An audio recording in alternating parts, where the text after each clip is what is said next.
Hey everyone, my name is James and welcome back to ChippysCouch. So today, we're back for another round of the Modded Mage series. And you might think, oh, the schools have closed in England. That's the most concerning thing I'll hear today.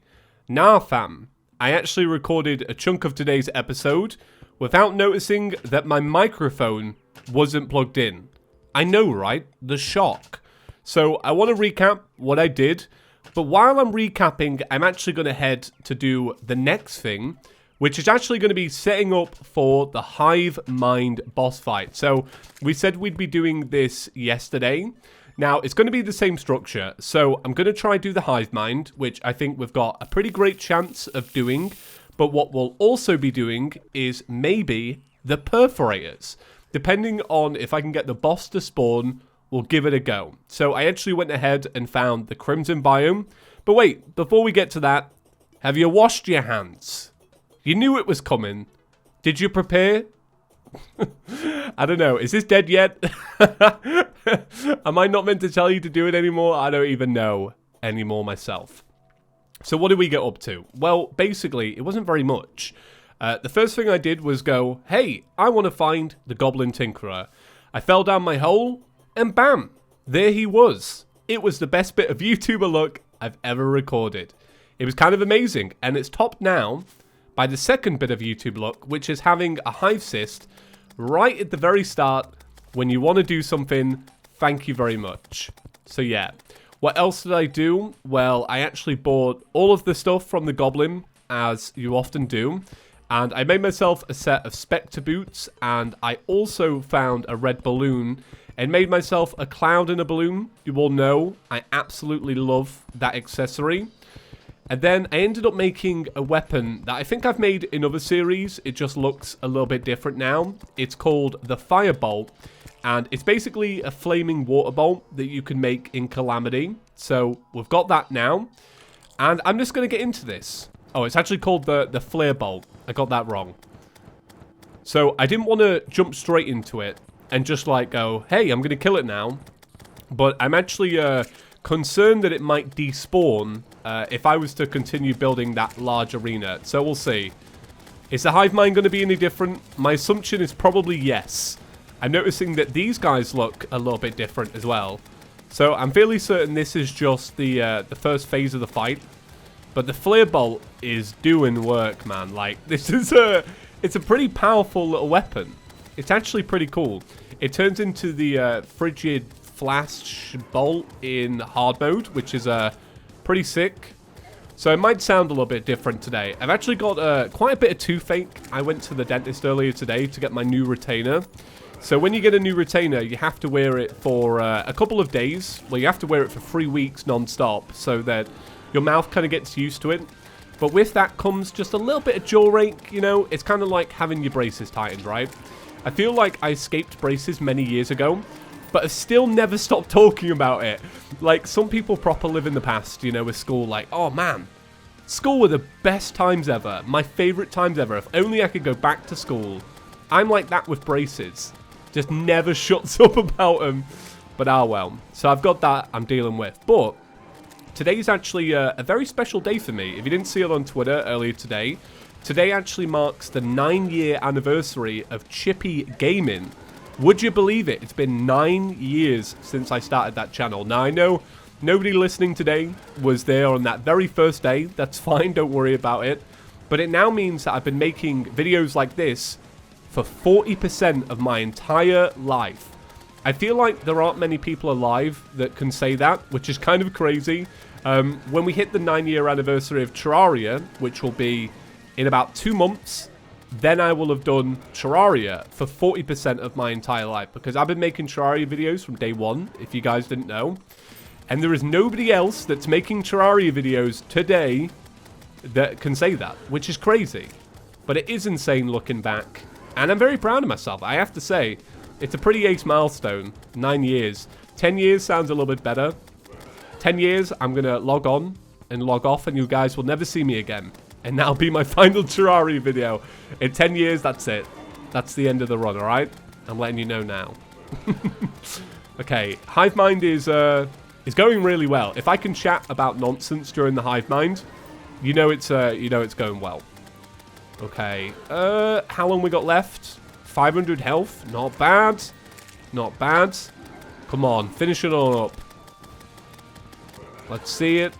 Whee, there we go. Alright, that was a fun fight. As fun as ever. Love the Hive Mind. Super nostalgic. Pretty awesome. The ground is glittering with cyan light. So I'm fairly certain that is a new ore that spawns in the world because of Calamity. That allows you to make the next set of armor. It might be called Aerolite. I always get confused with Thorium and Calamity when it comes to Aerolite. I can't remember which one it is.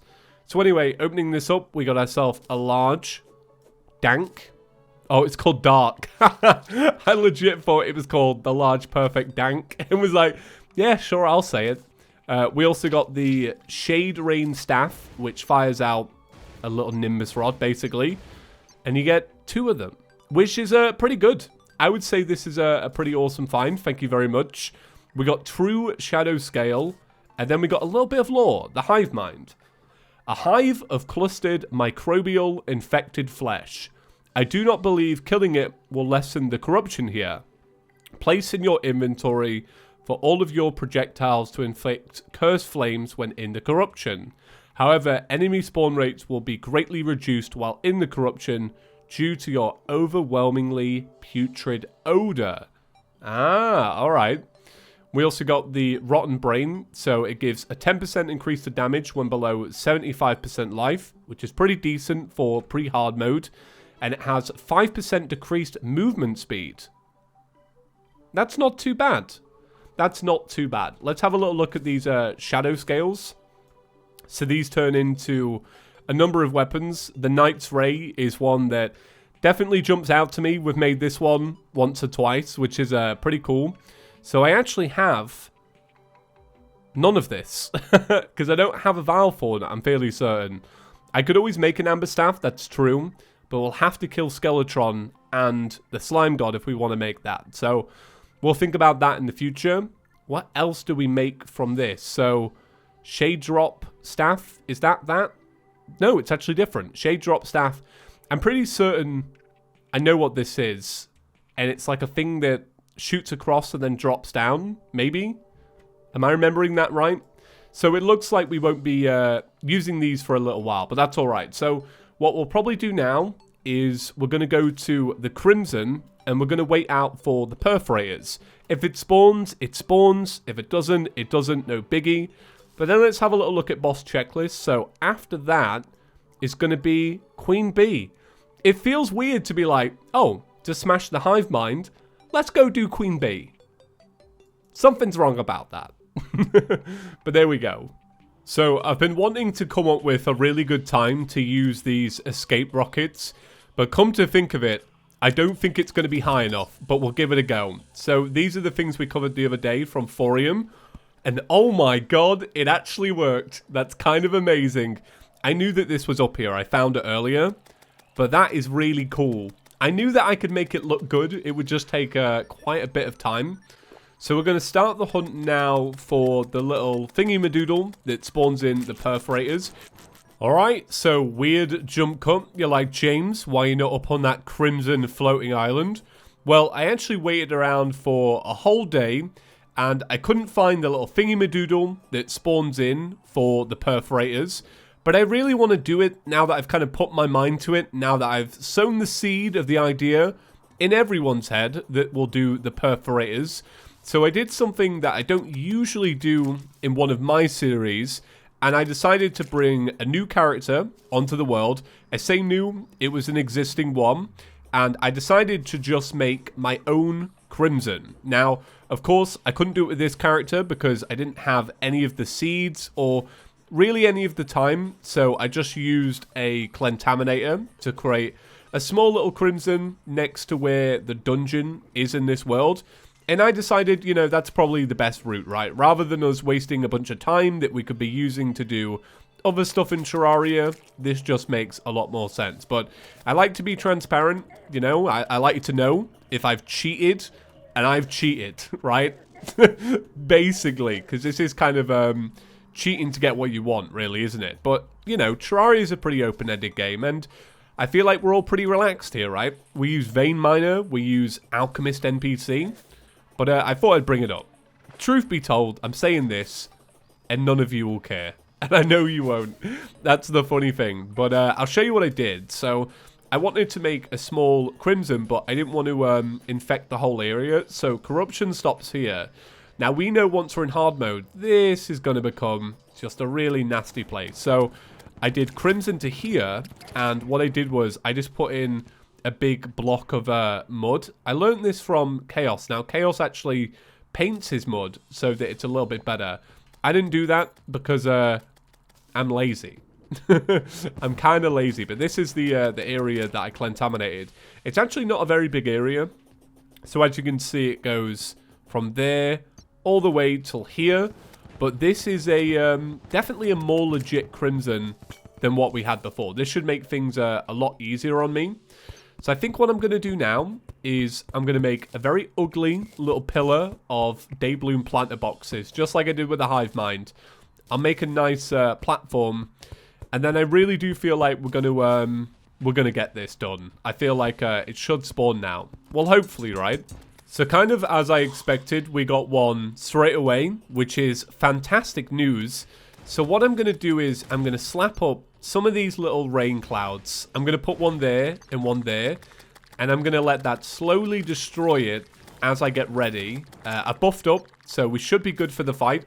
I'll zoom out just a little bit. Now, I'm always confused about what the Perforator is, because I was expecting to see a giant worm.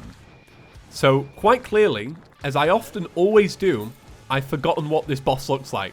It probably is a worm at some point, but I feel like at one point, back in the day, it simply was just a giant worm.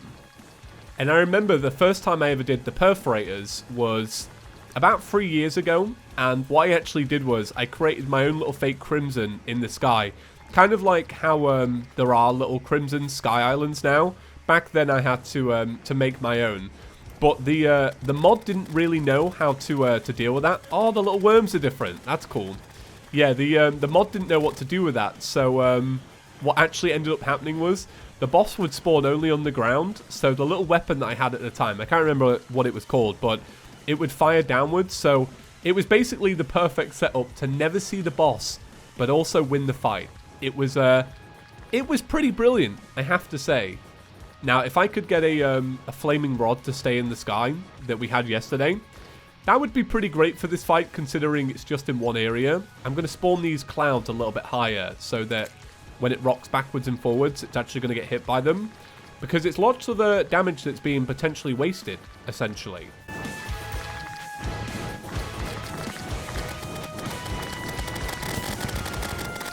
Oh my god, I love the way this worm looks. Like, it just looks like a giant worm that's covered in, like, a million infected spots. It's kind of gross, but it really fits the theme. I feel like it's more corruption-y than Crimson, almost. Do you know what I mean? Like, the Crimson I see is something that's, I don't really know.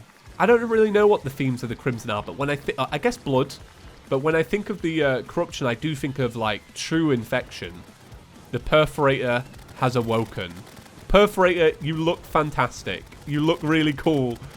I love the spriters over at the Calamity mod. I wonder if any of them are going to enter the vanity competition for Terraria. I hope they do. They did say that modded content would be allowed. However, I don't really know if... I'm going to be real with you. I don't know if Relogic would actually want that. I'll be honest. Like, I feel like they would just be like, no, that's a modded thing. But I feel like the talented people at these mods could probably come up with something original that they could put there. Not that what they've made for the mod isn't original, but you know what I mean, right? Stuff that isn't in the mod already. So with that being said, I think we're going to do Skeletron. Nah, I'm only kidding. Did that sucker anybody in? No. It's daytime, as you often say about my thumbnails. Alright, so let's open this up. Bam. So what do we get? We got the strong aorta. Ooh, she fancy. She long. She's pretty great. We got the worm tooth, so 5% increased damage reduction and increased melee stats. And then it also gives similar effects to the one that we got from the Hive Mind. We got the Eviscerator, Is that what it's called? Eviscerator? Yeah, it is. Nice. 67 range damage. That's pretty high, but it's also firing pretty slow. Look at that. It's kind of like a spore shot rather than a bullet. The Perforators and their hive. An abomination of congealed flesh, bone, and organ, infested primarily by blood-slurping worms. Place in your inventory for all of your projectiles to inflict ichor when in the Crimson. However, enemy spawn rates will be greatly reduced while in the Crimson due to your body excreting a sweet-smelling pus. Beautiful. Beautiful. Now that fits the theme for sure. That is, well, that just screams Crimson to me. Very, very cool. So I think what we'll be doing now is, I know that we were going to do Queen Bee, but what I think might be better is if we take a Spelunker Potion, thank you very much, and we go and grab some of the Aerolite that's now spawned with the Calamity mod. So it should stand out pretty well, I would say. There should be a lot of it in the world as well. I never find that modded ores are hard to come by. They're usually pretty common. Like, most mods love their ores. I've said that before, but I think it really stands true that, yeah, if there's a modded ore, the mod's like, here, right? We're not copper. We're not tin. We're not gold. Especially not adamantite, you know, with like little slivers in the world. Nah. We're aerolite, and we're here to stay. So yeah, this is all aerolite. I can't remember what the recipe is, and I'm fairly certain, I called it Aerolite earlier, but I think the armor's called Aerospec. But I'm pretty sure it's Aerolite mixed with a little bit of Hellstone, and then maybe some stuff from the Sky Islands, like maybe clouds and feathers, something like that. And I'm fairly certain that you can make a few different hoods for it. So if you want to play as a mage or a ranger, you can do all of that. I have to say, I'm very thankful for new armor. I feel like a lot of you could have drilled into me by now. Hey, you've had jungle armor for a couple of days. It's not like we've had the chances to get, you know, other armors, but it can get boring, for sure.